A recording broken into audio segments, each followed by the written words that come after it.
بفرما. مرسی.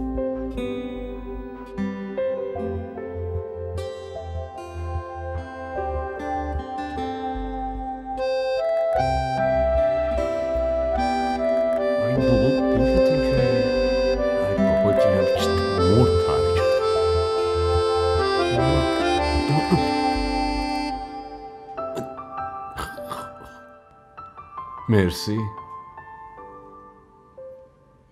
ای مرد دیگه اینم. تو خونه‌ام میتونی بازی کنی، چرا داری اینجا بازی میکنی؟ چی کار کنم؟ تو خونه تو بازی کردن یه چیز دیگه است.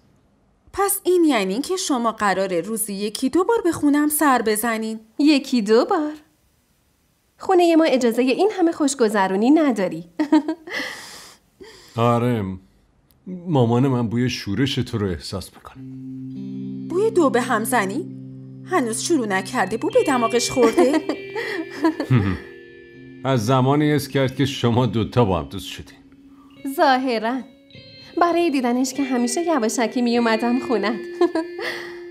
واسه همین خونت رو دوست دارم. اینجا خیلی خاطره دارم. شاه میر یادته؟ وقتی من میگفتم ساعت 8 بیا تو همیشه 5 دقیقه زودتر خودتو میرسوندی.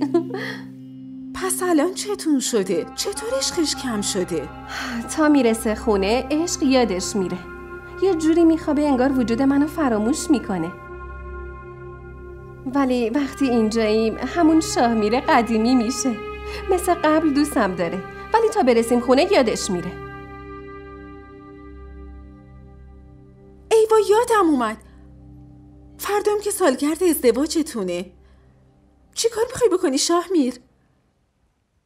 من چی کار میتونم بکنم؟ میدونی که آخر ما یه ذره دستم تنگه. واسه زنت هدیه گرفتی نه؟ آره گرفتم. چی؟ یه گردنبند گرفتم، اونو میدم. راستی منم یه هدیه براتون گرفتم، الان بهتون میدم تا فردا شما حاضر شین و بیاین. شام فردا شبم از طرف منه، خوبه؟ فقط از دست مامانتون یه جوری فرار کنی.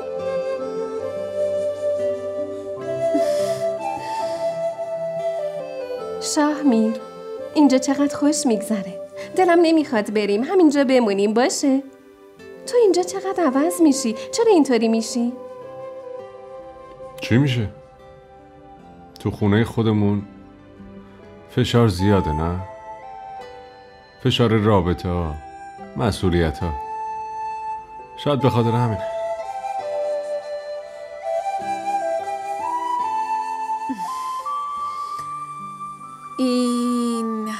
این برای چیه؟ توه؟ اینم برای تو. به به. وای مونا خیلی قشنگه. خیلی خوشگله. مرسی. سالگرد ازدواج تو هم بشه ما هم برات این همه خرج میکنیم و هدیه خوب بگیریم. اون روزم دور نیست.